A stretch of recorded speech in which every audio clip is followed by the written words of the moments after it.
بسم اللہ الرحمن الرحیم۔ السلام علیکم۔ امید ہے انشاءاللہ العزیز آپ سب خیریت سے ہوں گے۔ الحمدللہ میں بھی خیریت سے ہوں۔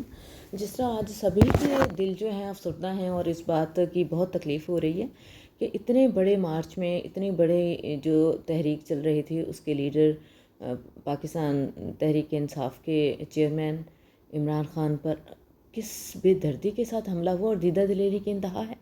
میں تو حیران ہوں کہ اتنا بڑا کام ہو گیا اور اسے اتنا لائٹ لیا جا رہا ہے۔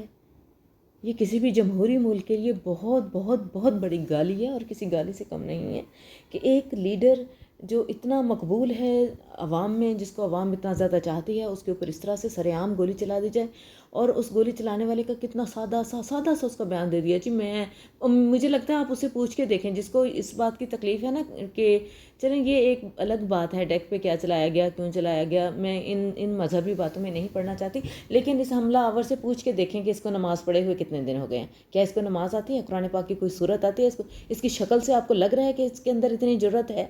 بھنگی نشئی قسم کا یہ لڑکا ہے جو بھی ہے، یہ لگتا ہے کہ یہ اتنا دور اندیش ہے، اس کے اندر اتنی اسلام کی محبت ہے اور اس کو پتہ ہے کہ اسلام ہے کیا۔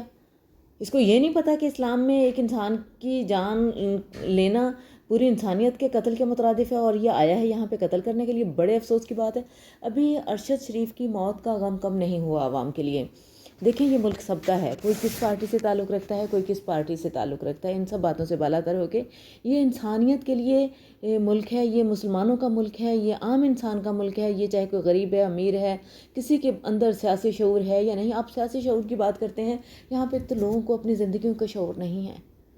اب یقین کیجیے لوگوں کے اوپر ظلم و ستم کی اس قدر انتہا ہے کہ ان کو اپنی زندگی کا ہی نہیں پتہ کہ ہم نے زندگی کیسے گزارنی ہے، اور پھر ایسے حالات میں آ کے اس طرح سے فائرنگ کر دی جائے۔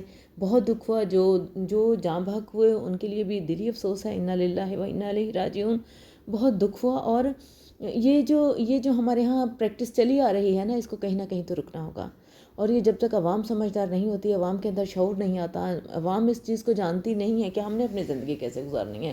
ہر انڈیویجول کو پتہ ہونا چاہیے کہ میری لائف کیا، کہ میری لائف قیمتی ہے، بس مجھے محدود وقت ملا ہے، اس وقت میں ہی میں نے جو کچھ کرنا ہے اور اسی کے جا کے میں نے حساب دینا ہے۔ زندگی جینا صرف اس دنیا کے لیے نہیں ہے، صرف اپنے لیے نہیں ہے، اپنے لیے تو جانور بھی جی جاتے ہیں۔ انسان ہونا اور دوسروں کے لیے جینا، خدمت خلق کرنا اور دوسروں کے درد لے کے چلنا، دوسروں کے درد بانٹنا، یہ انسانیت ہوتی ہے۔ بہت افسوس ہوا ہے، بہت زیادہ دکھ ہوا ہے۔ اس قسم کے ملک میں حالات کیوں پیدا کیے جا رہے ہیں؟ ملک کی سالمیت کا اندازہ ہونا چاہیے۔ جب آپس میں کوئی لڑ بھیڑ رہے ہوتے ہیں تو یقیناً کوئی تیسرا بندہ اس کا فائدہ اٹھاتا ہے، اور وہ کوئی بھی ہو سکتا ہے، کوئی دشمن ہو سکتا ہے۔ میں یہاں پہ کسی بھی قسم کا ایسا بیان نہیں دے رہی، کیونکہ میں بالکل غیر سیاسی ہو کے اس طرح سے بات کرتی ہوں۔ میرا کام ہوتا ہے، میرے چینل پہ جو میرا کام ہے، میں ریویو دیتی ہوں کسی بھی نیوز کے بارے میں، کسی بھی چیز کے بارے میں، کسی بھی ٹاپک کے بارے میں۔ خبریں جو ہیں نا، نیوز دینا میرا کام نہیں ہے۔ نیوز تو آپ نیوز والے چینل سے لیا کیجئے۔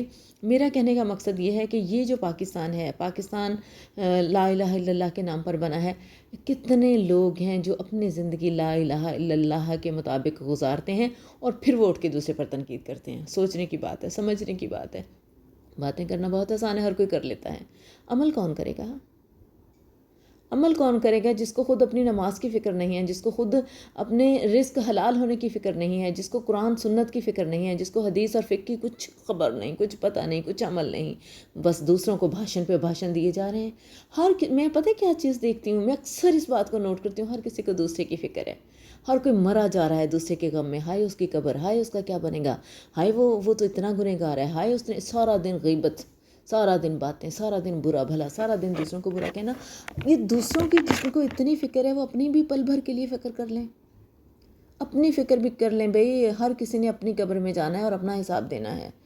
میرے تو بات ہمیشہ یہیں سے شروع ہوتی ہے کہ اگر ایک ایک فرد اپنی اپنی فکر کرے گا، ایک ایک فرد سدھر جائے گا، سنور جائے گا، پازیٹیو ہو جائے گا، تو یقیناً ساری سوسائٹی، سارا معاشرہ، سارے شہر، سارے صوبے، سارے ملک جو ہے نا، انشاءاللہ العزیز سب اچھے ہو جائیں گے۔ نیشنل لیول پہ، ملکی سطح پر سبھی لوگ اچھے ہو جائیں گے، لیکن ہر انسان کو اپنا اپنا محاسبہ کرنا ہوگا۔ لیکن یہاں کیا ہے کہ صرف دوسرے کی فکر ہے کہ ہائے وہ برا ہے، وہ غلط کر رہا ہے، اپنی تو فکر ہی نہیں ہے، اپنا تو سوچتے ہی نہیں ہیں۔ آپ تو بخشے بخشوائے ہیں نا، پتہ نہیں کیوں نعوذ باللہ لوگوں نے اپنے آپ کو اشرا مبشرہ میں شامل کر لیا ہے نا، کہ بس ہم سے تو پوچھا بھی نہیں جائے گا اور ہم سیدھے جنتی ہیں، باقی سب جہنمی ہیں، باقی سب کو اپنی فکر کرنی چاہیے، انہی کو دین پہ چلنے کی ضرورت ہے، انہی کو انسانیت کا خیال رکھنے کی ضرورت ہے، دوسروں کو ہی خیر خیرات کی ضرورت ہے، دوسروں کو ہی خیر خواہی کی ضرورت ہے۔ بھیا آپ اپنا کام کریں، میں اپنا کام کروں، اپنے آپ یقین کریں جس دن سے ہماری قوم نے ایز اے نیشن ہم نے اس چیز کا بیڑا اٹھا لیا نا کہ ہر انڈیویجول نے اپنے آپ کو پازیٹیو کرنا ہے، اپنے آپ کو صحیح رکھنا ہے، خود کو، اپنی اولاد کو، اپنے ارد گرد کو زمین کا بوجھ نہیں بنانا، اس دن سے ہی پاکستان کی ترقی شروع ہو جائے گی، اور یہ بے حد ضروری ہے۔ آخر کب ہوگا یہ؟ پاکستان کو بنے ہوئے مدت بیت گئی ہے۔ آج دیکھیں لیاقت علی خان جو ہمارے پہلے وزیر اعظم تھے، ان کے مرڈر سے لے کے ٹل ناؤ کیسی کیسی شخصیات چلی گئی ہیں اس دنیا سے، ہمارے ملک میں سے چلی گئی ہیں، پتہ ہی نہیں چلتا ہمیں کون آتا ہے کون قتل کر کے چلا جاتا ہے، پتہ ہی نہیں چلتا۔ اگر پتہ بھی ہے تو ہم تو کبوتر کی طرح آنکھیں بند کر کے بیٹھے ہوئے ہیں نا، کیونکہ ہم تو بکی ہوئی جھکی ہوئی قوم ہے نا۔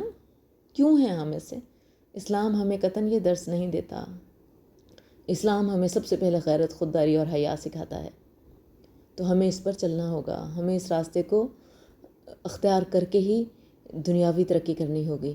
جب تک ہم اسلام کے نام لیوا ہیں، نام تو لیتے ہیں ہم اسلام کا، عمل نہیں کرتے، اور اگر عمل کرنا بھی چاہتے ہیں نا تو دوسروں سے کروانا چاہتے ہیں، خود نہیں کرنا چاہتے، معذرت کے ساتھ خود عمل کریں ہم۔ کتنے دکھ اور افسوس کی بات ہے۔ اچھا مجھے نہیں سمجھ آتی کہ کوئی مارنے والا یا مروانے والا اتنا بڑا جرم کر کے سو کیسے جاتا ہے، کیسے وہ ان کو راتوں کو نیند آ جاتی ہے، اور کیسے وہ ان کے حلق سے نوالا اتر جاتا ہے، اور صرف یہ دین سے دوری ہے، فکر ہی نہیں ہے اللہ کے ہاں پیش ہونا ہے، قبر میں جانا ہے، فکر ہی نہیں ہے۔ دوسرے سب برے ہیں، بس ہم تو جی دودھ کے دھلے ہیں، ہمیں تو کوئی کچھ کہے ہی نہ، ہر طرف سے یہی بات آ رہی ہے۔ حالانکہ دوسروں کی فکر چھوڑ کے اگر ہر انسان اپنے آپ کو سنوارے اور اپنے آپ کو بہتر بنائے، دیکھیں یہ ملک کس کا ہے، یہ دھرتی کس کی ہے؟ دھرتی ماں کے ساتھ ہی لوگ مخلص نہیں ہیں۔ میں دیکھتی ہوں لوگ اپنے اداروں کے ساتھ ہی مخلص نہیں ہیں، آخر کیوں؟ کب تک؟ کہاں تک؟ آپ لوگوں کو لگتا ہے کہ یہ جو قاتل تھا، یہ جو گولی چلانے والا تھا، اس میں اتنی جرت ہے، اس میں اتنی اخلاقی جرت ہے، اس کا مورل لیول اتنا ہے، اس کی ایجوکیشن اتنی ہے، اس کی سینس اتنی ہے، کیا اس کی سوچ اتنی ہے؟ جو اس نے بات کی ہے کہ جو وہ ڈیک پہ یہ چلاتے ہیں، اذان ہو رہی ہوتی ہے، اسے پوچھیں کہ آپ کو کتنی مدت سے آپ نے جماعت کے ساتھ نماز نہیں پڑھی، یا اگر پڑھی ہے کبھی تو کون سی پڑھی ہے؟ اتنے ہمدرد آ گئے ہیں۔ اسلام کی محبت میں اسلام مخالفی حرکتیں کی جا رہی ہوتی ہیں، کٹھ پتلیوں کی طرح اسلام مخالف حرکتیں کی جا رہی ہوتی ہیں۔ بہت دکھ اور افسوس کی بات ہے۔ یہ دیکھیں اس کسی ایک پارٹی کے لیے نہیں، جب حالات اتنے ناسازگار بنائے جائیں گے ملک میں تو یہاں کوئی بھی محفوظ نہیں ہوگا۔ جب تک متحد ہو کر ملک کی ترقی اور خوشحالی کے لیے کام نہیں ہوگا، ایز اے نیشن ایک انقلابی سوچ نہیں آئے گی، یہ نہیں سوچا جائے گا کہ ہمارا کل جو ہے نا آج سے بہتر ہوگا۔ اور یہ نبی اکرم صلی اللہ علیہ وسلم کی حدیث مبارکہ سے بھی ہمیں پتہ چلتا ہے کہ اگر کسی کا آج جو ہے نا اس کے گزرے ہوئے کل سے بہتر نہیں ہے تو اسے اپنا محاسبہ کرنا چاہیے، اسے سیکھنا چاہیے کہ اس میں کیا کمیاں ہیں، کیا غلطیاں ہیں۔ اللہ تعالیٰ ملک عزیز کو، وطن عزیز کو تا قیامت شاد و آباد اور قائم و دائم رکھے۔ انشاءاللہ العزیز پاکستان زندہ باد، پاکستان پائندہ باد۔ پاکستان کی طرف اٹھنے والی ہر انگلی، ہر ہاتھ جو ہے نا کاٹ کر پھینک دیا جائے گا۔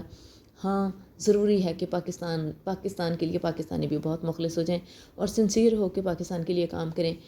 جو پاکستان سے مخلص نہ ہونے کا مطلب یہ ہے کہ کوئی ماں سے مخلص نہیں ہے، اور جو ماں سے مخلص نہیں ہے تو آپ اس کو کیا بھاشن دے سکتے ہو، کیا نصیحت کر سکتے ہو۔ اللہ حافظ۔